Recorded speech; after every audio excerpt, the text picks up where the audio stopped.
Let me know when I'm going. All right, fellas, we live. All right, there we go. We had a little technical difficulties. I'm still learning the system. We should be broadcasting on all stations now: YouTube, Twitch, and Facebook. Babe, give me the heads up through my text message if we are. If you see us, please. Again, we were talking about depression and suicide in men. A continuation from last week episode, from the last episode, our very first episode. Today we're broadening it with the struggles of a father, talking about some of the things that we struggle with as dads. This is a topic that's close to my heart because, like myself, has struggled. So many other men have struggled with it, and Right. unfortunately, man, I know way too many guys that didn't want to fight anymore, man, and kind of tapped out. And unfortunately, what they were battling with internally went to the grave with them. So I talk about my bipolar disorder, but realistically, man, some of the things that I experienced in trauma.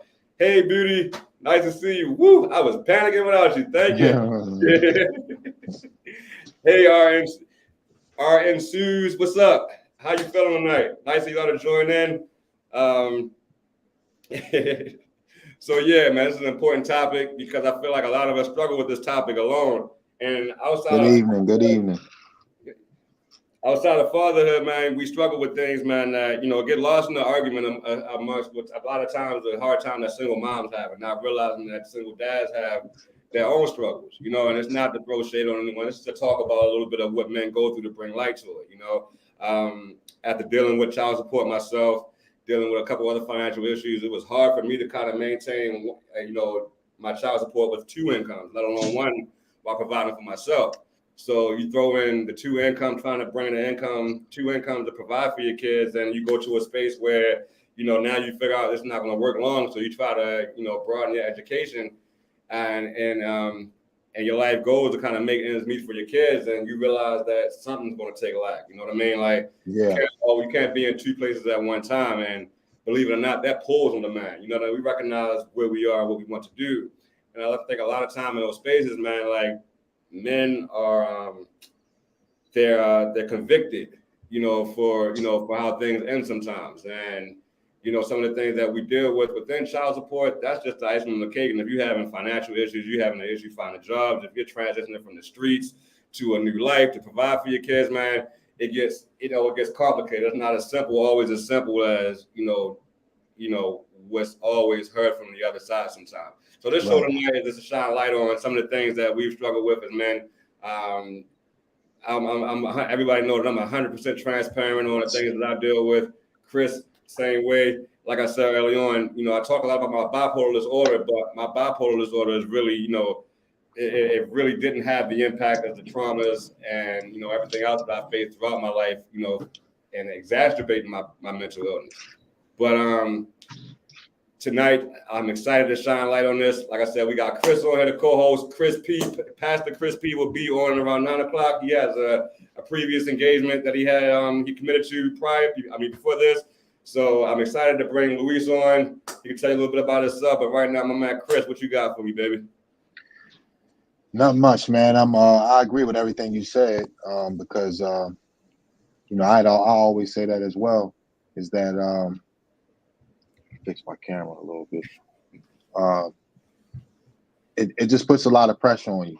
You know what I mean? Because you feel like you have to.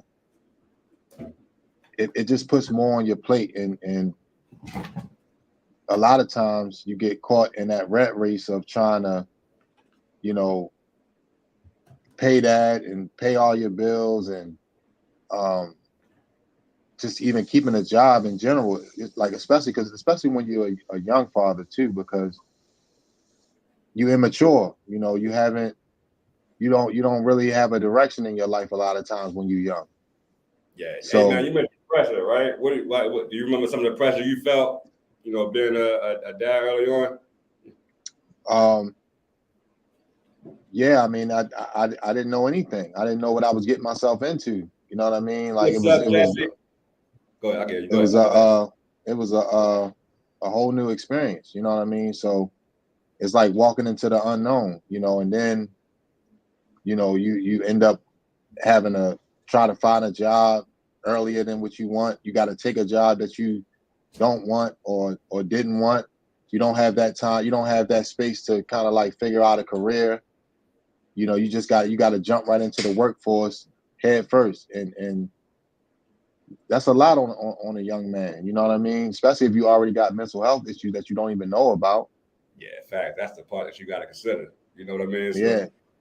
and a lot of times, so in that space, man, you know, it's funny you brought it up because a lot of us have those kids early on, and you know, we feel that we're ready for fatherhood, but we don't consider a lot of things that come along with fatherhood. You know, we don't control everything about the situation. I think I learned early, man, that after my first daughter was born, my daughter was actually made out of love, my oldest daughter, and you know, we had my daughter mother at the time was pregnant before her, and we lost the baby. And being at the age of 18, we were kind of immature. We wanted to, you know, we were hurt, and we wanted to kind of fix that hurt. And we decided to go ahead and create another one once my oldest daughter was created.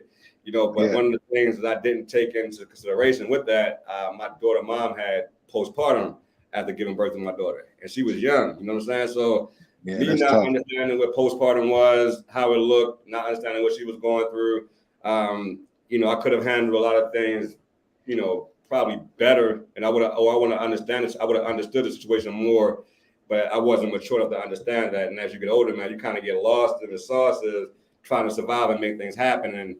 And before you know it, you get into that space where people will tell you like, well, you should have known that you had the baby. No, yeah, I did, but I didn't know this, you know, and that's why I say a lot of times where, you know, once I had my second kid, I had a lot of guys talking to me, man, telling me like especially like important guys, my granddad, my cousins, my uncle, they were telling me things like it's cheaper to keep all your eggs in one basket, but I didn't really understand what that meant at the time. Right. I didn't understand that once you got to a place that, you know, you're only humanly possible if you're in a place where you only have an every other weekend obligation, but you're working 2 jobs and then you're going to school, man. You're not built to be able to work 7 days a week, 24 hours a day, and so unfortunately, it looks like some inconsistent behavior to the kids' mom and to the kids in that space. You know, and it gets complicated as you know conflict goes on as you move on in life, and you know you make decisions for yourself. You know, a lot of things are taken personally that you're not really meaning to be taken personally. You're just trying to live your life the best way you have and what you have left at this point. You know, for me, bro. I think, you know, when I lost both relationships with my kids' mom, it was nothing easy for me to walk away from. You know, a lot of times, you know, it was extreme circumstances and both. So, you know, you were kind of pushed to a point where it's just not working, man. And then you feel like I said earlier, you're convicted for the decisions or a relationship not working out. You know, some of the things that I faced early on, man, and within that was, you know, within the space of working all the time and doing things, you know, you would hear the chatter, you know, what you're not doing and what you could be doing better, and it weighs on you, bro, because in order to not show that, you got to have a strong face, like some callous skin, man, to kind of avoid that or to kind of keep going to a space. So when I hear the stories of, I never think it's okay for a man to leave his child, but I understand sometimes like everybody's not built for that pressure. You know what I'm saying? Right. So having to come into a space, man, where, you know, having to come into that space where it's at a point where coming to a space where, you know what you haven't been doing. You've been arguing with your kid's mom for like the last month and a half. You're not really looking forward to going to that kid's birthday party. You understand? Yeah. You know, for me personally, like I made a promise to myself off of how I felt as a kid. I never wanted my kids to feel like, you know, I couldn't make it to their parties. But it was challenging at times, bro. You know what I'm saying? Like it was something, you hear what you're not doing again. You know, you hear some rumors that's going on around you, and you got to stay there and stay focused on the fact that it's for your kids. And, you know, when I hear so many other fellas talk about it from that perspective, man, it's a hard thing to deal with, man. When you're hearing what you already beating yourself, when you're hearing out loud what you already beating yourself up with internally, you know. So, you know, I think a lot of things within that space, I didn't understand. There was nobody really telling me how to move within that system, you know. So I didn't know that at the time that following joint custody, the benefit of it. I would hear people saying like joint custody. But in my mind, man, I didn't want to cause any more drama than what we already had on it. And I didn't, you know, because in my mind, that made a little, how would that look to my kids? You know what I'm saying? Like, I wanted things to be as smooth as possible, but I never seemed to go that way. I understand that there's multiple factors that play within this, but again, like, when when this stuff was going on, I didn't know I had bipolar disorder. At the midst of my depression and my struggling around and stuff, I couldn't figure out what was wrong with me. I knew something was wrong, but I couldn't figure out what. And I was too ashamed to kind of ask somebody else, like, bro, like, you ever had, like, how do you feel about this? And the crazy thing about it, man, what's up, Herbie? The crazy thing about it, man, is that once, things got to a boiling point with me and my coworkers would see it, man, they would kind of give their advice, but I would never pay attention. I would kind of be looking for the approval from the parties involved. You know what I'm saying? But the one thing I learned, man, sometimes it never came, and it took a long time for it to come. And when you put that yourself in that space of approval of somebody else, man, you're already setting yourself up for failure. You know what I'm saying? Yeah. And that pressure is like adding more wood to the fire. Yeah, exactly, man. And it's crazy, bro, because out of my oldest daughter, man, I have her. She's the only kid that I have tattooed on. You know what I'm saying? Like, and it's weird because I kind of knew that we early on, like, that's been the most challenging relationship for me to develop because I don't want to violate her space. You know what I'm saying? Right. She rightfully feels, how she feels, and she's not ready to talk about it yet. But I'm more than willing to talk. And as a dad, it puts you in a space where you can't be the nurturing, loving, protective father that you want to be because you don't want to step on your toe or anyone's toes or violate boundaries. But as a dad, man, that kind of stuff plays with you. You know what I'm saying? Like, and on the side of that, you throw in a factor of me getting, yes, man, you're right, Arnon. You're right. And that's it. All the smoke screens, distraction cause us at times give up our birthrights. That's facts, and up until recently, I've been hearing a lot of guys speak on giving up their birthrights. And there's nothing that they want to do, man, but they can't live with the torture and the disapproval from the other side. And that's the quickest thing for them to do. Now, we all know in society, like, no, you shouldn't give it up. I mean, how do you say that's not the appropriate thing to do in these days when you put in your mental health? This stuff kills people, man. Like, men commit suicide over trying to provide for themselves. How do you think they feel about trying to provide for the family when they got out there? You know what I'm saying? And we're not speaking on a perspective of dudes that ain't worth two things. You know what I'm saying? Because we know they're out there, but a lot of times good guys get caught up in a lot of those perceptions, and child support isn't built for anybody to succeed. You know what I'm saying? And I'm saying that in a way where I lived in a household with my kids, and it didn't cost that much as I was paying out for child support. You deal with things as far as not being able to have your driver's license. Every time you go get a new job, you get hired for a job, you got to get the approval from child support to get your license so you can get back and forth to it. You can't leave the country on a passport, things like that. And it puts you in a space, man, where, you're penalized for not naturally being able to afford some things. And it puts you in a situation where it makes it harder for you to kind of be able to afford everything, right? Yeah, so it puts you in a chokehold. It puts you in a chokehold. You know what I'm saying? Yeah. And now recently, man, you're starting to hear a lot of women getting pulled up in child support too as well. And they start to see that it's not so pretty game. Think about if a woman gets into a situation, man, and they fall on hard times, they can go get Section 8, they can get vouchers, they can get things like that, right? Depending on their income. But a man, bro, you can't get nothing, dog. I remember my bipolar struggle, bro. I couldn't get disability. I couldn't get food stamps. They gave me $15 on food stamps. And I had the responsibility of my kids every other weekend.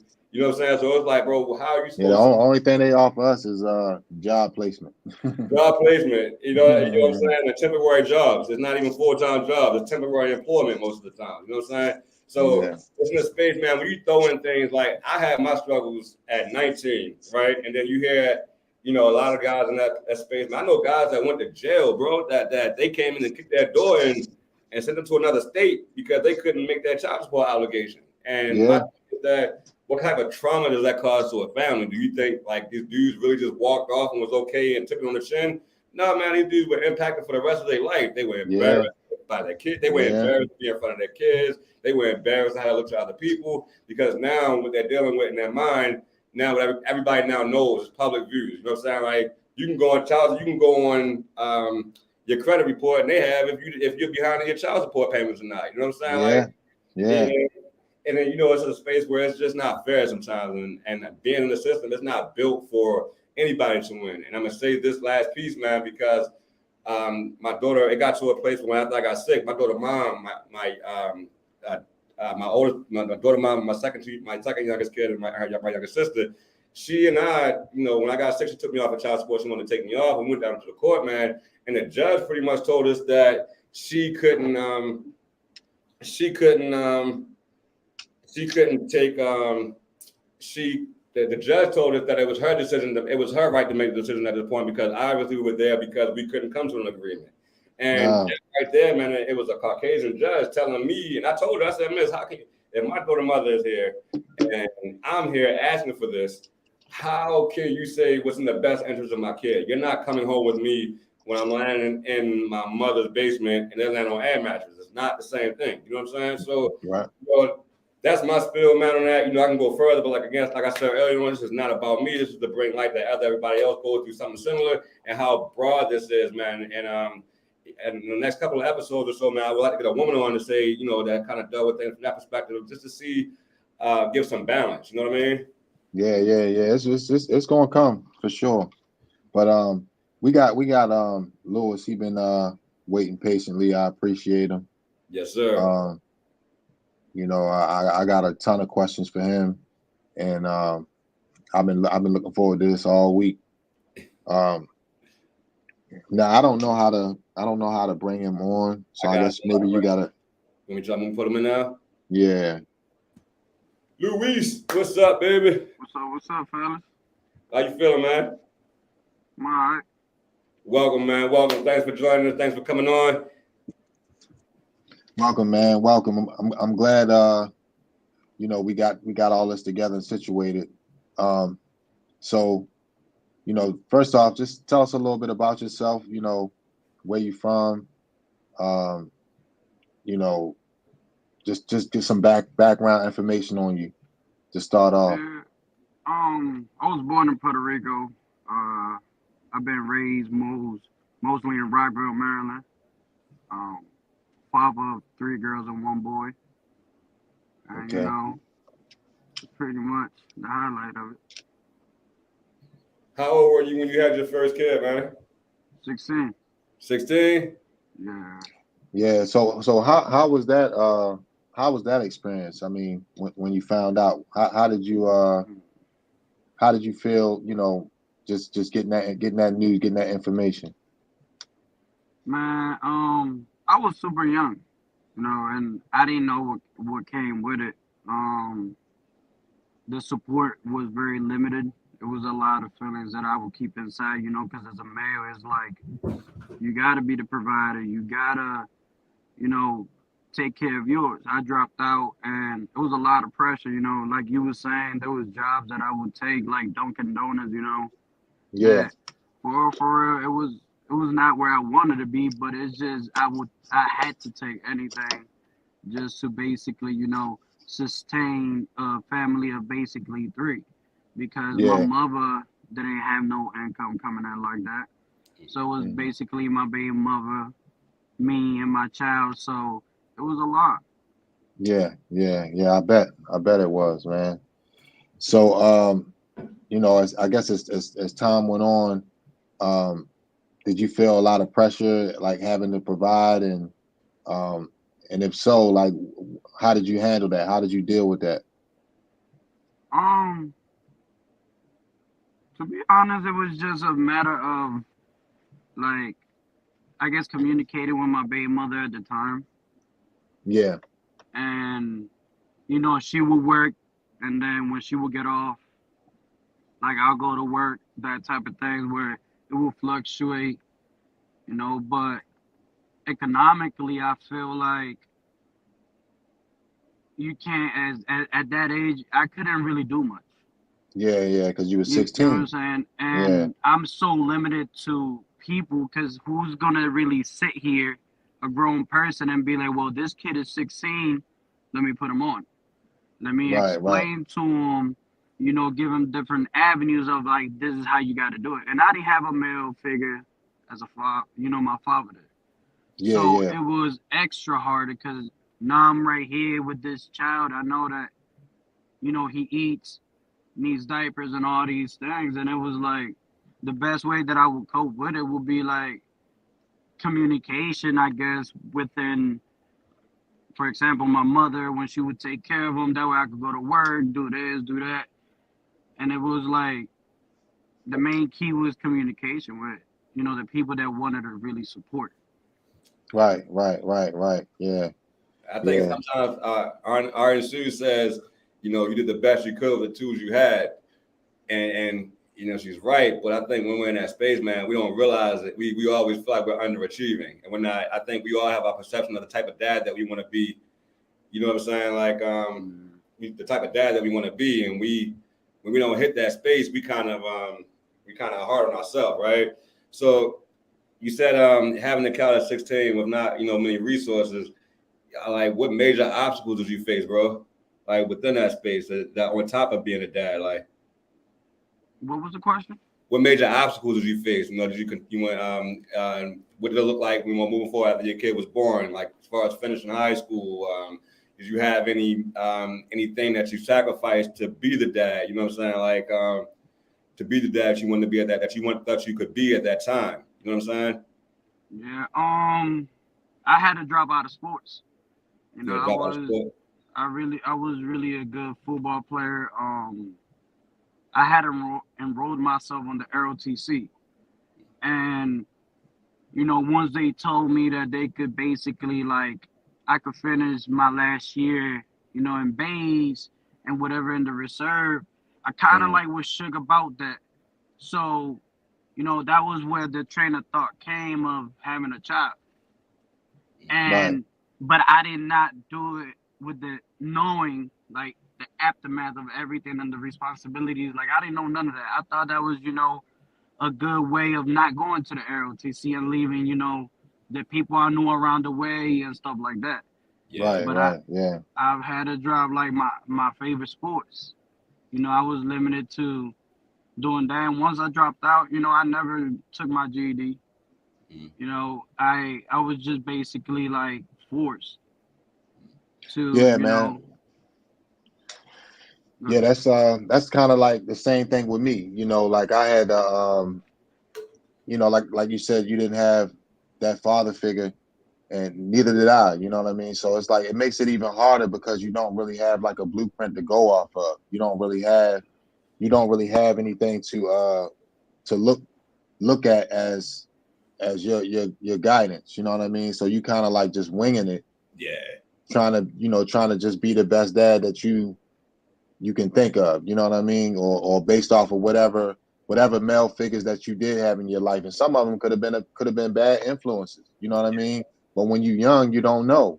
You know what I mean? You're just going off of what you feel like is the best option at the time. Because at the end of the day, when we're in these situations, it's about survival. You know what I mean? That's really what it boils down at the end of the day is surviving. And a lot of times, unfortunately, some people get lost in that because you're young. You don't really know what you should do or how you should do it. You're just doing the best you can at the time. So the other thing that I wanted to ask you was with you being in that situation like that, being so young, did that drive you to do things that you didn't necessarily want to do, or did that put you in kind of bad situations? Did you get hooked up with the wrong crowd? Like how did that affect you going forward, getting older? Definitely impacted me and going to look for that economically aspect in the street. It put me to chill around guys that, I'm gonna put you on. And, sometimes when you ain't got it, you have to really like go look for it out there in a matter of whether it's drugs, whether it's, like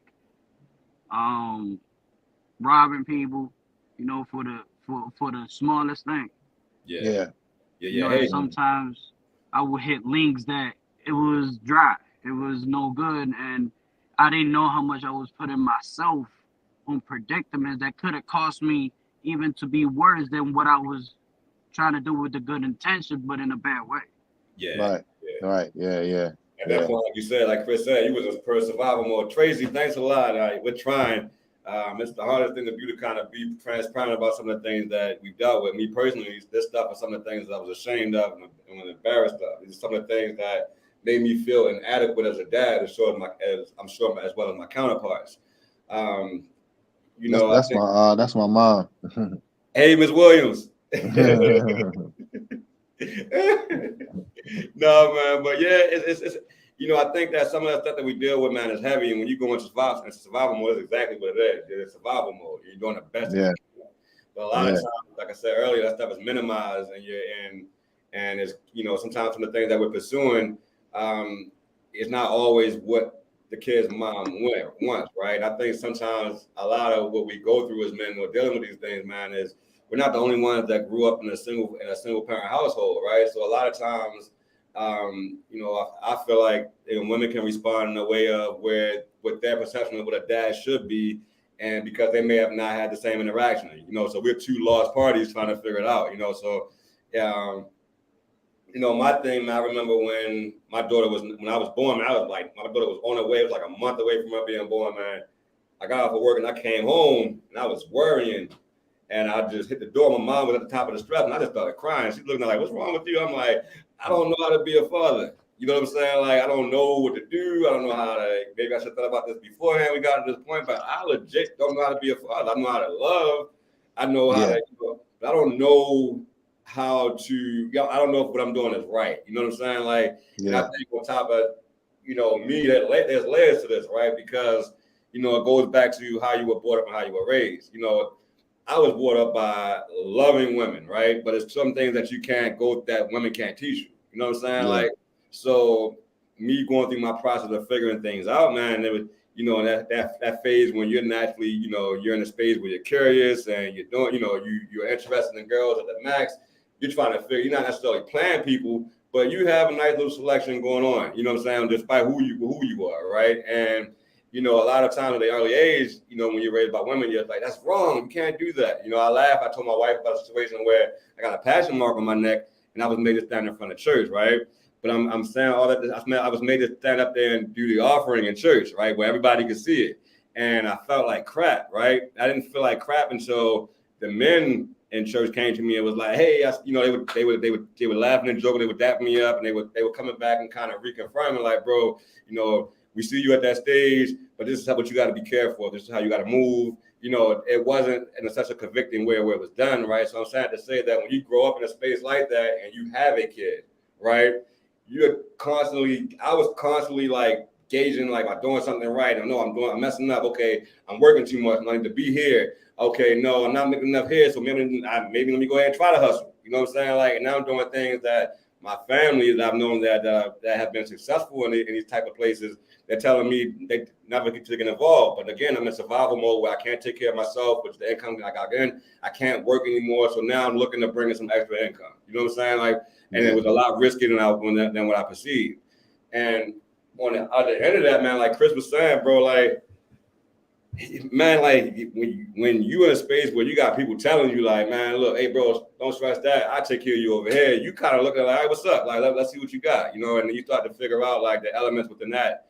You don't sit right with your soul, man. You know what I'm saying? Like a lot of places. So, you find yourself mentally struggling from a lot of different perspectives. And, just having Luis on here telling his part of it, man, I'm thankful for, bro. And Luis, I know after you graduated, man, you ended up, getting in trouble with the law, man. How did when you were locked down, bro? How did that impact, your mental when it came to being a dad? Like, what kind of things did you struggle with there? Oh, I could really say that there's still things that I struggle with. Yeah. You know what I'm saying? It's when I first got in there, it was 2014. It was more like, when I get these papers, I see like the time for it. It was just like, I thought it was all over, and my mother would always tell me, pray, have faith, have faith. And, I didn't know what faith was. So I thought faith was really praying for something and it will happen. Yeah. So when the day that I went to court, that I went for sentencing and they gave me 5 years, at that point, I felt like, everything that they would say about God was fake. Right. So I went in there real bitter. I went in there thinking like my whole life was taken away. Yeah. And then it's like days and days really be like months, and months be like years. Yeah. And the things that you see, the things that sometimes you got, you know what I'm saying, either your soul buddy or somebody you mess with, get into it, you start being exposed mentally and physically to these scenarios and situations that really, even when you get out, like for me, when I got out in 2018, it was a battle with myself. Because the way I was in there was with the mentality, I have to be one way and one way only. There's no backing down. There's no lowering down my attitude. You got to treat people all the same.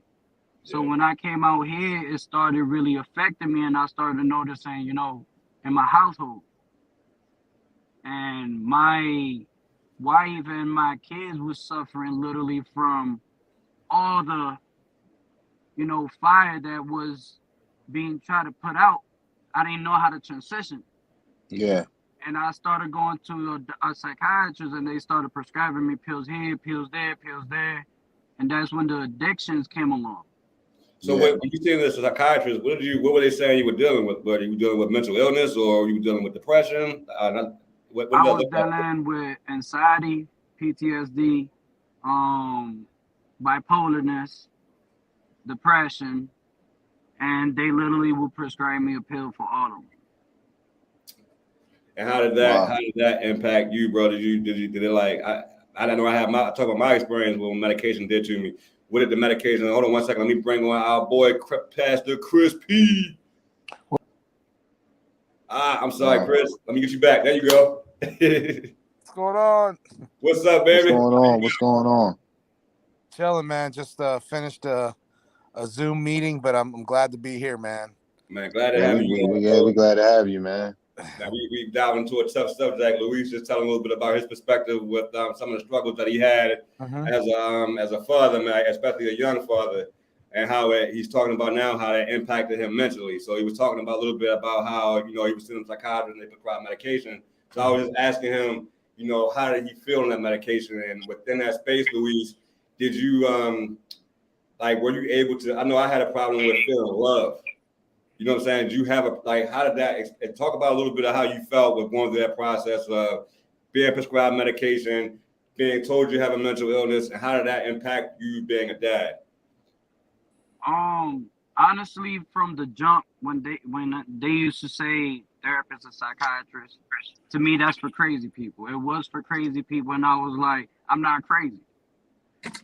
And when they started prescribing me these medications, it's like, me deep inside, I didn't try to look at it from another point. It was all about, now I'm being prescribed because I'm just messed up in that area, this area, that area. And that is a feeling that me within myself, I felt that, but I wouldn't let people know, I feel like going through this process is making me feel like I'm crazy, like I'm not good enough, like I'm not, a good father, a good husband, a good son. It was all these racing thoughts. So the best thing that I would do would be like, try to play it off like everything was okay. And, I didn't have nobody to sit there and explain to me the benefits, the good things that come with, looking for help, opening up. It was just basically like, go sit in front of this person and there it goes. Yeah.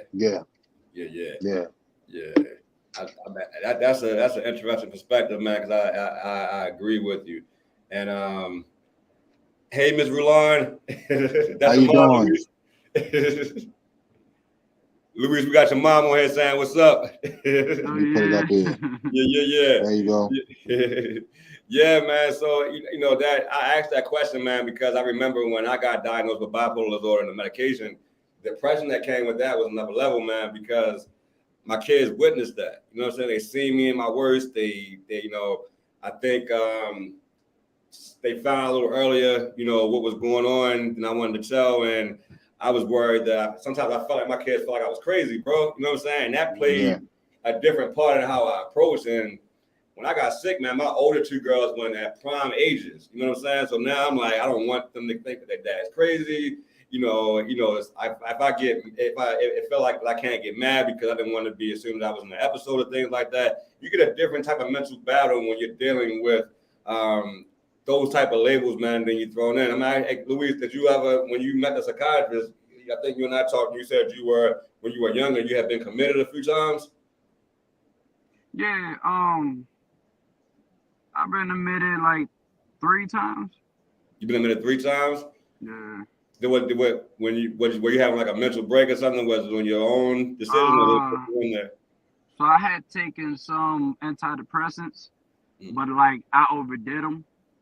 And, you know, I did like a whole bunch of, like I totaled my car, you know, I disrespected even my own family members, you know, and the next day I realized everything I've done. I said, like, this gotta, like, chill out. I went in there and they started explaining to me after, like, explaining everything, and I got seen by the doctor. It was like, you know, you had a manic attack.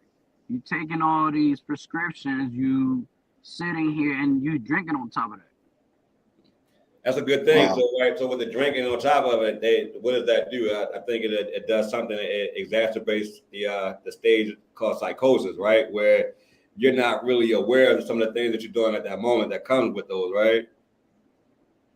To be honest, it's like, to me, if I was going to describe it spiritually, I said that's like real darkness. Like, it's like you go into this zone, and once you get used to that, you know, you build a habit of drinking and popping certain type of prescriptions where, you know, it starts becoming like eating you. Your thoughts, the way the aftermath, that the next day, the day after that, like it is all a sequence of like a chain reaction, I would call it, of, you know, just exploring for something more to like quiet all the thoughts of, you know, struggling, I would call it, with different substances and, you know, mental illnesses.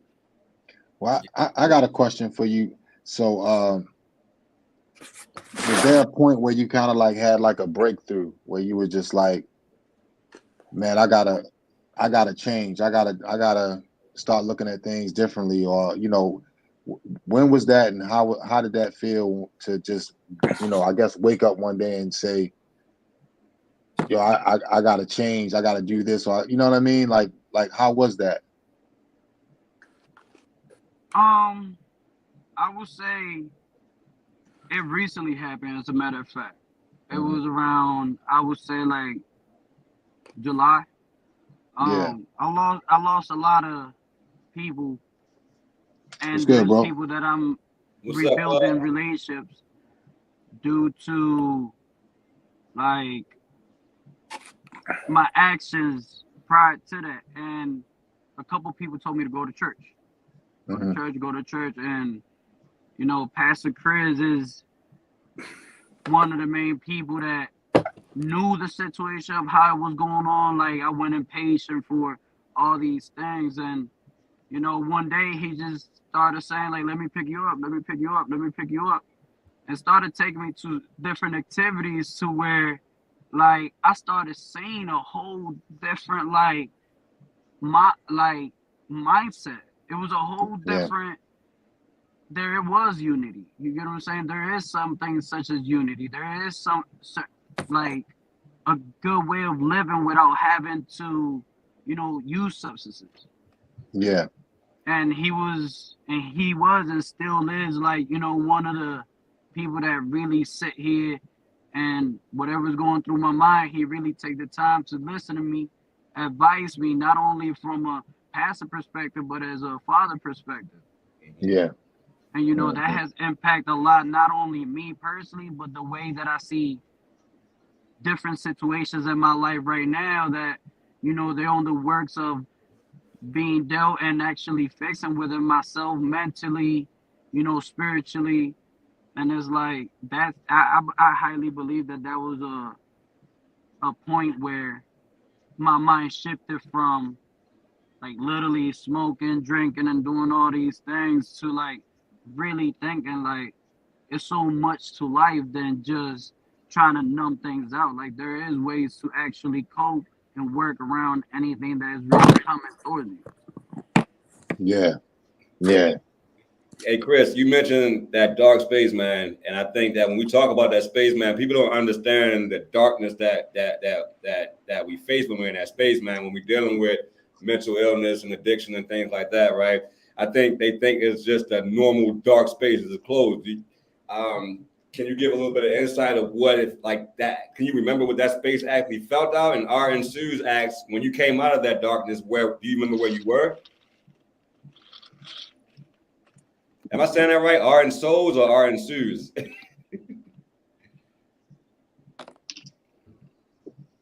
You hear me, Luis? I'm sorry. I said you talked a little bit about that darkness, right? And I was saying, can you give a little insight on what that darkness felt like and what it? Because when we talk about it, folks think that we're just talking about a darkness being shut out or you're in a room. Like I don't think they understand the weight that comes with that darkness, the coldness that comes with it, the fear that comes with it, just the anticipation of things that aren't coming into play. I describe it as a place where the devil plays at, where whatever you're looking for is looking for you. How would you describe that dark place, bro? And like I said, RNC was asking, when you came out of that darkness, where were you? I could consider like 75% of my life has been darkness, probably 80. And it's different ways, not only emotionally, but spiritually, that once you start learning spiritually, you start recognizing the darkness. You start naming it by what it truly is and what you feel it. You feel it that it ain't right because you have understanding of the spiritual warfare that is truly going on with your own potential. And it's like for me, that darkness was basically like so much negativity to where I didn't want to be around people, even my kids. I wanted to be there. I love my kids to death, but I know how much me not being okay was affecting my kids. Yeah. You know, and that just pushed me in deeper and deeper to exploring and opening doors to, you know, witchcraft, different kind of avenues, hitting up organizations to where, you know, we got you this, but you gotta do that type thing. And, you know, I was so close to making life decisions that could have ended me really bad. And Pastor Chris really sat here, and when I spoke to him and I explained the situation of what was going on, like he told me, like, you gotta block this, you gotta stop this, because it was getting real hectic to where, you know, once you join something that dark, is like it all comes like the ties that got is just after, I would consider it now after me, after my children, after my whole family. You know, because it's a chain reaction when I take a decision based on, you know, darkness. Yeah. I think there's always going to be a follow-up to the kids. I got you. Artist, she followed her question by saying that when she came out of her darkness, there was light. I think you mentioned that, you know, you came, you know, you got to that better space, in March of last year? And was Pastor Chris your light? Because I know at one point you did have a strong faith, but when everything happened, you lost your faith, and then you found that light again when you met Pastor Chris? Yeah, so it's a lot that comes to it, you know. And some things happen in other churches where it was really hard for me to believe and trust a person, and especially a pastor. But when Chris pursued me, it wasn't, the vibe was way different. You know, it was with intention of wanting to see me good in return of nothing. You know, and it's even to this day, you know, I don't be wanting to ask about certain things, but he pulls me up because either he observes or he knows. Yeah. Because his previous, how he's been. And it's like, to me, having him being there since me coming out that hospital really helped me. Not only I started really taking it serious when I started seeing how I was not letting certain things affect me and control me. Right. Yeah. Right. I got you. I mean, I go back to a point you made earlier, man, and I related to that, man, when you said you couldn't even be around your kids. There was a period of when I was sick, man, that I couldn't be, I wasn't trusted with my kids. You know what I'm saying? Like, it wasn't that I wasn't trusted. It was I didn't have the patience that I normally have, like the anxiety. I was reactive a lot. You know, you were going off I was going off a kind of raw emotion of how I felt at that time. And, you know, it just brings back a lot of memory, but you're right, man. That space doesn't help. It puts you, the things that you're dealing with and the thoughts you play with, they put you further in that space. You know what I'm saying? Yeah. Definitely. You know, And you know, Chris, he's living proof that there's good brothers out here, man, that just want to help and just want to, you know, see somebody else do well. You know what I mean? And I definitely appreciate you for being there for him, man, and you know, helping him out. Because everybody needs that. Everybody needs that at some point in their life. They need somebody that's just going to be there, have their back, and just want the best for them without looking for something in return. You know? Yeah.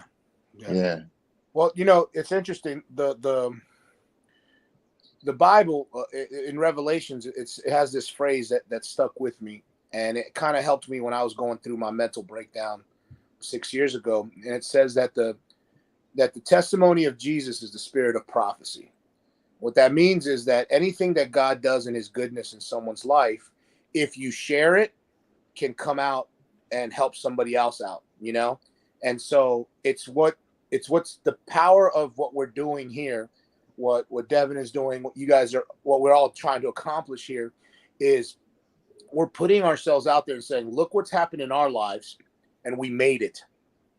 Yeah. And why we're answering a call right now is because there's so many people, man, out there that are good people that don't have the hope or don't have the strength to fight any longer, and they move on to suicide or drug addiction or whatever it is. And so when, you know, first of all, it's very easy to love someone like Luis because he's real. And being a pastor all these years, let me not try to beat up the church, but being a pastor all these years and seeing where churches become more of a corporation and not a like almost like a rehabilitation center, you know what I'm saying? You know, the Bible instructed us, the church, to take care of the widows and orphans. They told us to take care, you know, not the government. It was supposed to be us, you know. And so for me, you know, when I had my mental breakdown, and I got out of it, and I said, you know what, I'm going to share this testimony because the circle that I'm in right now, especially the church, can sometimes be very insensitive, especially when it comes to medication use. Oh, you're a pastor, why are you taking medicine? You know, Jesus can do, you know, all this, and you hear that, and you're just like, whoa, I must not have faith. But what I realized is God can use anything. He's not a respecter of man. He can use he uses our doctors to get people to have cancer defeated in their bodies. He could use medicine. He could use whatever he wants. I mean, he's God. And so when Luis came, I knew that the number one thing I felt was he needed to know that he's going to make it. Yeah. You know, and he just needed to know that there's someone that was going to believe in him. And as amazing as Luis is, you know, I don't know, you know, and we all have our stories with our dads, you know what I'm saying? Because I think in Latino and if we can talk about it, there's an issue of fatherlessness in our Latino and Black culture in America. You know, you go to Africa, you know, I have many friends that are missionaries there, and you see the beauty of the family structure there.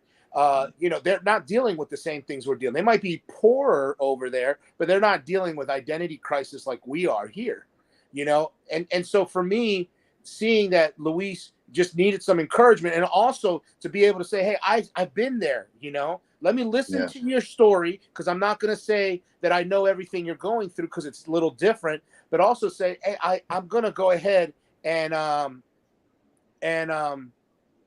sorry, I'm reading the notes. Also, if I'm eating, guys, I apologize. I'm on a fast. Hey, do your thing, bro. My sugar went really down. It went really down. I'm on a Daniel fast, so I'm allowed to eat fruits and vegetables. And I got really grouchy about an hour ago, and I was like, yo, it's really good. My sugar is low. So if I'm eating, man, I ain't trying to be disressful. I apologize. Hey, man, wait a minute. I got to go back to you on something, Chris. You didn't tell me it was a Daniel fast, man. I've been doing my own thing, bro. Come on, dog. Bro, actually, because I'm diabetic, I can only do Daniel fast. I got you. It messes my whole thing up. So all that to just say, to encourage our brothers, and that's what I feel like the church needs to be, and just be like, hey, let's actually help people that are going through real drama, and it's not the drama of you stole from the offering or something. It's actually people going through real stuff, and that's what I've always prayed for. I've always like, Lord, send me where I can be used to people that are, to the people that are hurting and that need this testimony. And it's in a way of encouraging. Like, I'm encouraged by y'all's story. And what's happening right now is people watching, they're encouraged and they're asking questions. Oh my God, we're actually having a platform where people can ask questions about mental breakdowns and mental illnesses. And was it a mental breakdown or a spiritual surgical removal? No, it was a mental breakdown. I have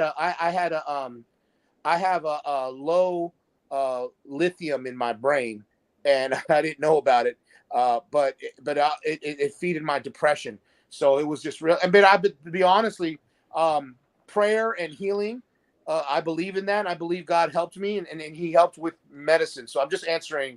That's a great point you brought back to, man, because a lot of people don't realize that mental illness is actually a chemical imbalance within the brain. It's a natural physiological process that you need some help with adjusting. And once it gets to that space, there's nothing that you're not cured from it. You don't know how to deal with it and operate in the things that you're feeling. You know what I'm saying? Like within that new space, it takes the edge off of the intensity of the anxiety and the depression that you're feeling to allow you to come to a space where you're able to function. I think a lot of times that people get caught up on it, in a way where they're totally dependent on medication to be their savior, and they set themselves up for failure. You know what I'm saying?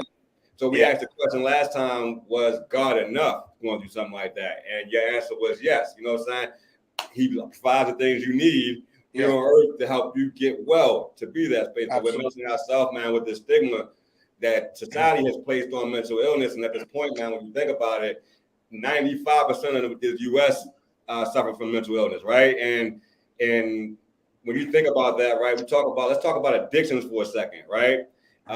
We tend to look down and frown upon people with hard drug addiction or alcohol addiction, not realizing that, man, addiction shows itself in many forms. And they often have the same side effects or the same results, whether that's food, whether that's your electronics, whether that's your different types of whatever, porn.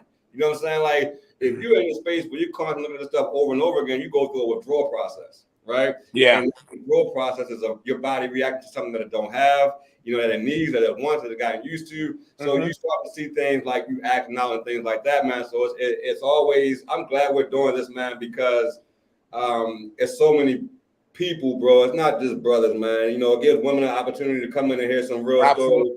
It gives kids the opportunity to look in and says that, man, that, okay, if these guys are dealing with this now, we got kids that are being successful committing suicide in high school, middle school, elementary school. You know what I'm saying? Like, so now they can see that, hey, man, like, these guys are talking about some of the things that are frowned upon. We're talking about the struggles of a father, of a single father. You know what I'm saying? Like, you hear so many different things about what women go through in their struggle, which we understand, right? But we're going through similar struggles of ourselves. So again, I preach on the thing of I love to preach on love, bro, and what it really means. And we get back to the true perspective of it. I believe a lot of things that I went through wouldn't have impacted me. You know what I'm saying? Like, if from a place where, understanding what someone else is going through, being patient, being empathetic. So when you get into a space of realizing that not all relationships work out, right? You get to a space where if I exercise love of the person that I generally had, what she goes through, I'll be patient enough, and vice versa. If you love this person enough to lay down and make a baby with them, you know that you should know this person, right? So you should know that you should be a little bit more empathetic, a little bit patient on the things that they're asking. That's what I'm bringing attention to, man, because I've known so many brothers, bro, that has been dealing with mental illness, that were afraid to speak out on it because it was used against them in the courts. You know what I'm saying? Like, if they admitted to it and they were blasted on it for social media, you know, and brothers that got to a space where they made tremendous progress in their lives, man, and they get to a space where you know, they're just about to make it, or we feel like from watching that they're about to make it, and they like, you know what, I can't take it, and they're done with it. You know what I'm saying? So, you know, like I said earlier, man, it's a big misconception that when men commit suicide, they're weak. But like Luis said, Luis been dealing with living in that darkness for 85% of his life. I was molested as a kid, in turn, which made me live in that darkness for, I'm 40 years old now, bro. I can't remember a time I was legit happy. You know what I'm saying? Like, and then the things that I used to make that happen, what I thought would make me happy at a young age with an immature mind, was having kids, right? And it got to a space where that then didn't look like what I was used to, and that was all spent against me. So again, like, you're in this darkness and you're doing things to get out of that darkness, not realizing you're digging yourself deeper in that dark hole. You know what I'm saying? Like, because nobody tell you, hey, look, brother, I know you want this. Little man, I know you want this, bro, but this is what comes with that. You can't control somebody else. You can't control life, and you got to leave space for life to happen. So the best thing to do is, man, on age between the ages of, let's say, 16 and 24, when we're having our kids, right? The average male isn't in a space where they have their career. You know what I'm saying? They usually pursuing their career, or they're usually in a space where they're trying to get their foot into it. They're in the beginning stages of it, or entry level to that position, right? So it's some things, man, that we go through as men, man, that society doesn't make us feel comfortable talking about, right? But in turn, we take that same energy and put it on ourselves, right? So if I never opened up and explain that, opening up is a powerful thing, man, because you open up and telling what you're dealing with, you're able to see that you're not the only one that's dealing with this, right? And the reason I thought of this platform, man, is because the moment I opened my mouth up, another brother told me they were dealing with the same thing. And when you talk about these things, when you're open to so many ways, people get comfortable talking to you, man, and you see, like, bro, like, wait a minute, dog, like, 90% of the dudes that I know are dealing with something major. You know what I'm saying? One of the things that my wife asked me to bring up was what child support looked like in numbers, right? So let's say, you know, for me, it was 60% of my income, both full-time and part-time income together. You know what I'm saying? Like, so, and then the judge told me that wasn't enough. You know what I'm saying? So at that age, man, when you're trying to get things together and somebody throw out your numbers, you can't, like, bro, you're not set up to succeed in this space. You know what I'm saying? So, you know, so that darkness that we live in, man, that's not a brief period. It's not a 5-year time. It's not a 2-year time. It's not a 3-month time. You go through some serious spiritual battles, man, and where your faith is truly tested. And it goes back to a space where having the strength of a mustard seed, having the faith of a mustard seed, right? Yeah. Nobody realizes how big that is, right? When you're in the position that I was in, when you're in the position that Chris was in, when you're in the position that Luis was in, man, sometimes all you have is that mustard seed faith. And it looks like, okay, Lord, I know you're around, but, man, you can't be there if I'm going through all this. How can you possibly exist? You know what I'm saying? Like, you know, and then experiencing things for myself, bro, and going into a space where you work in a hospital and you're empathetic to everybody feeling, and you just watching around, bro, you're seeing things that are messed up, bro. And you're seeing people having a hard time struggle with it because they don't want to open up because they're embarrassed to speak about it. So, like, again, man, I can't say enough that I'm excited to have this. Herbie, you're right. We did just talk about this, man, that the drugs are a symptom of something much bigger going on, man. So, you know, my bad, Chris, I got carried on. Chris Will, what you got, bro?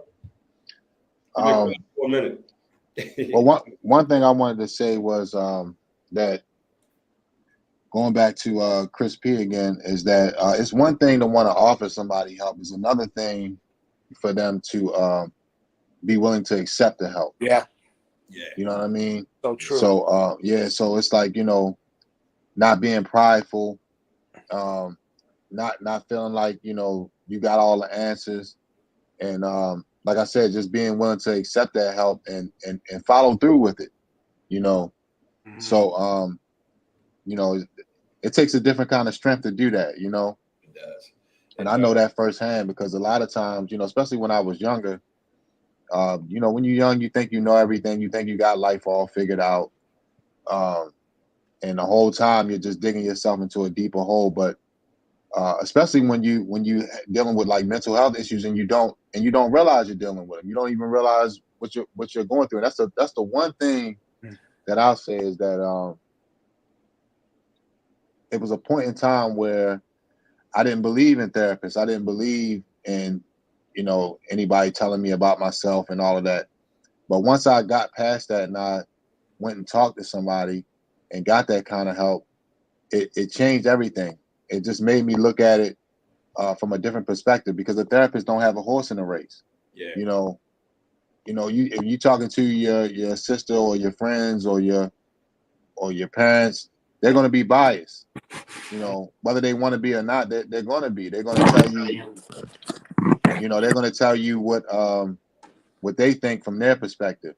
But it's different when you go into a professional who does it for a living. You know, so again, you know, like I said, I appreciate both of you fellas, man. Y'all, you know, we need more people like you, Chris.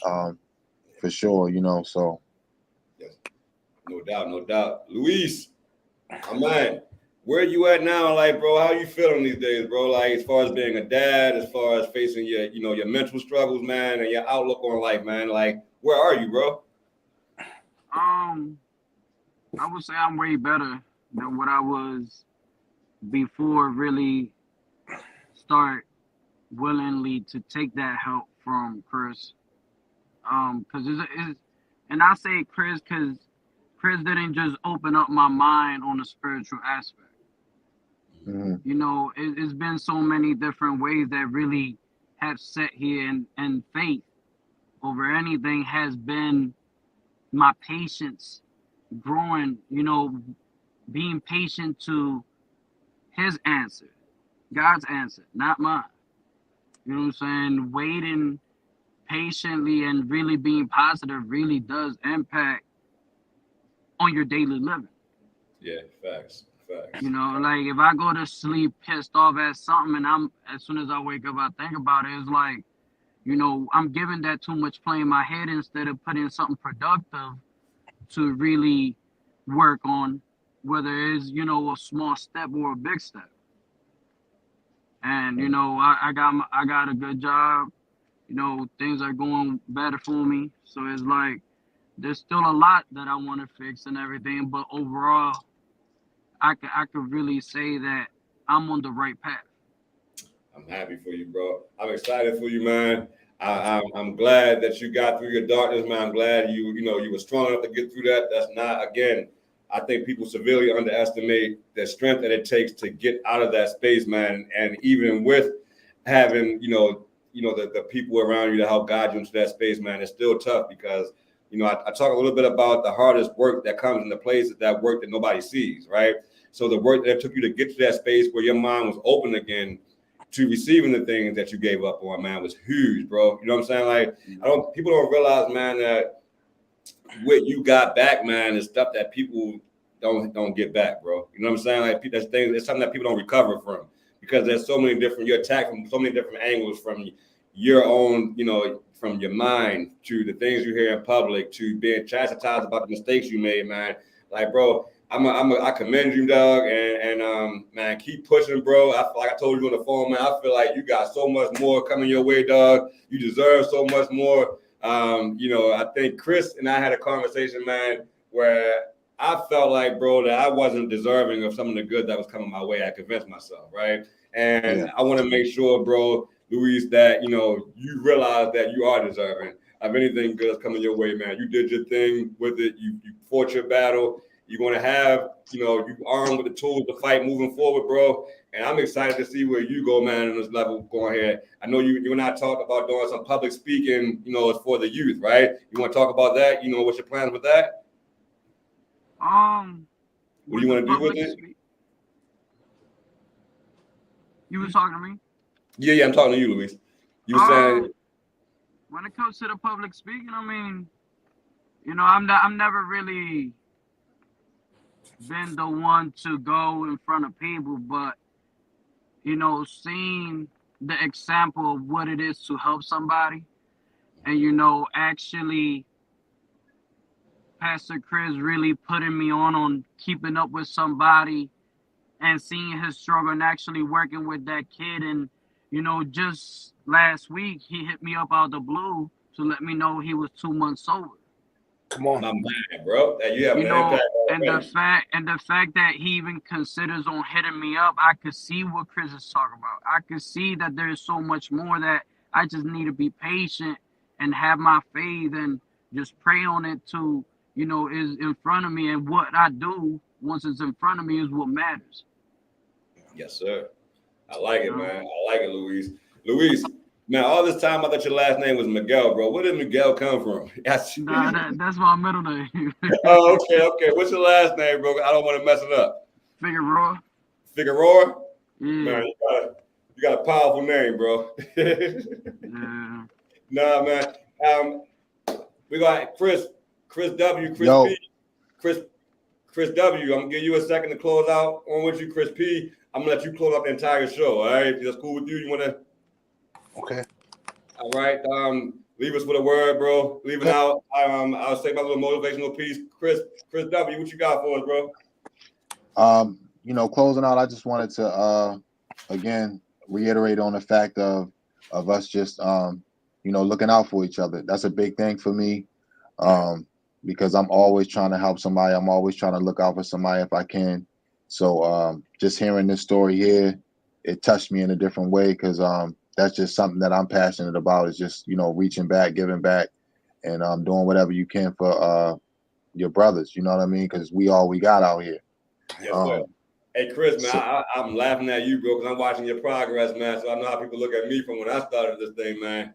So all those little things you do, man, at work as far as talking about. man, why you gotta put me on the spot, I man? got you, baby. I got you, dog. Like it's nothing but growth, and nobody knows what I seen, bro, early on. You know what I'm saying? Like a little, like, you know, how else do you spread your word about mental health? I think you were doing something at work one time with hosting groups or speaking to groups with, you know, some of the things with dealing with that. You talking to me? Yeah. You got it. Thanks to Oh Kim. yeah, What up? Herbie, thanks, man. Appreciate you supporting us. yeah. I definitely appreciate all you guys, man. Definitely.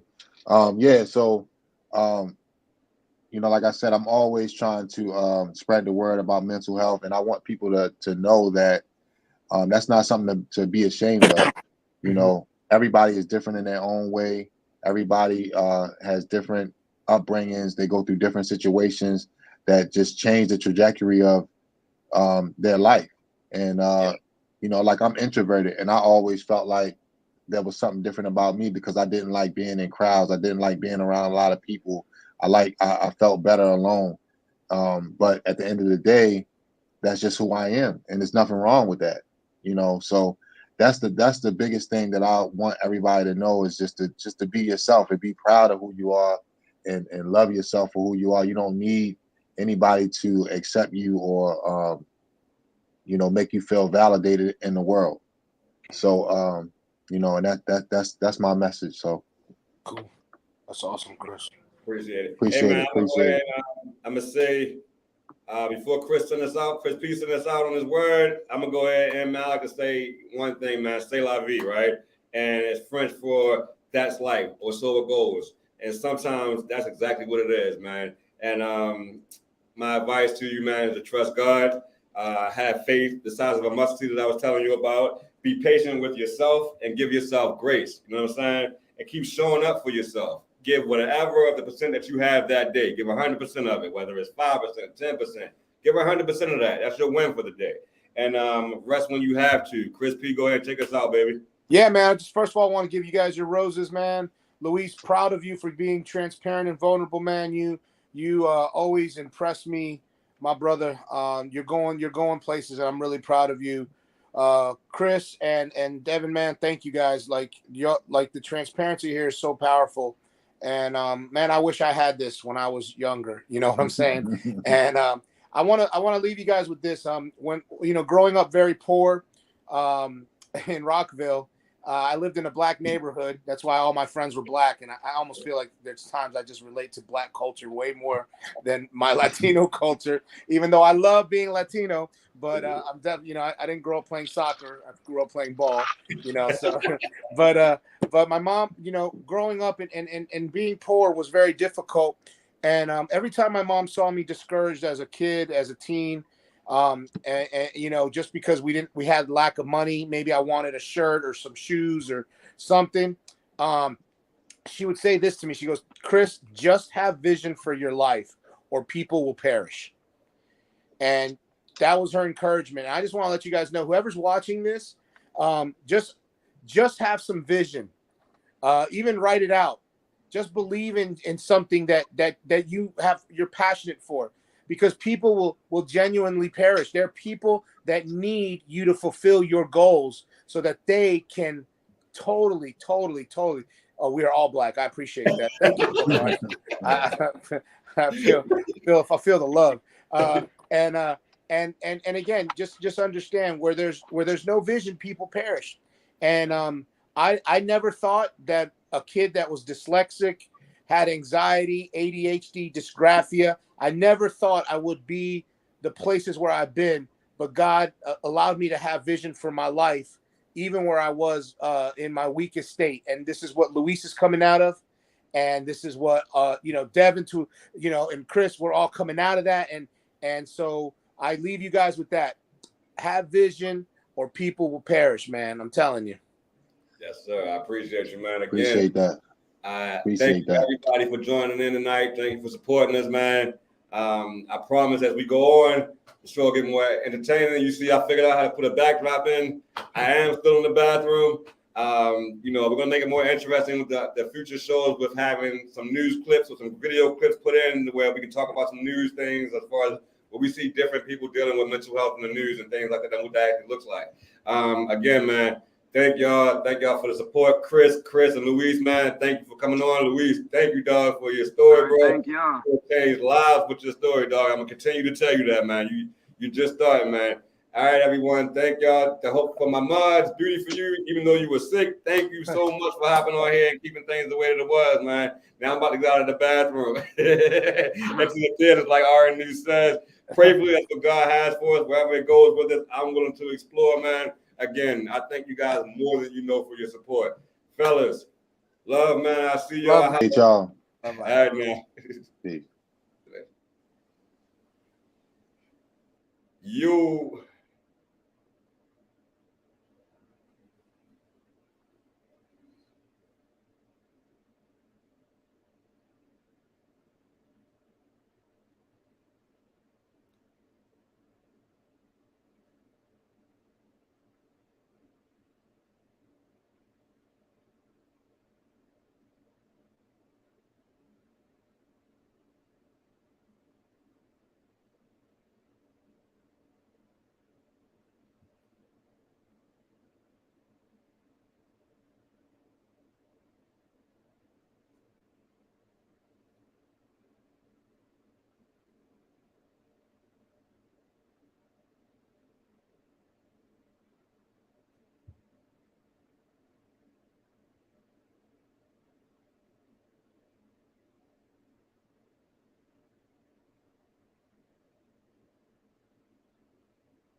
You.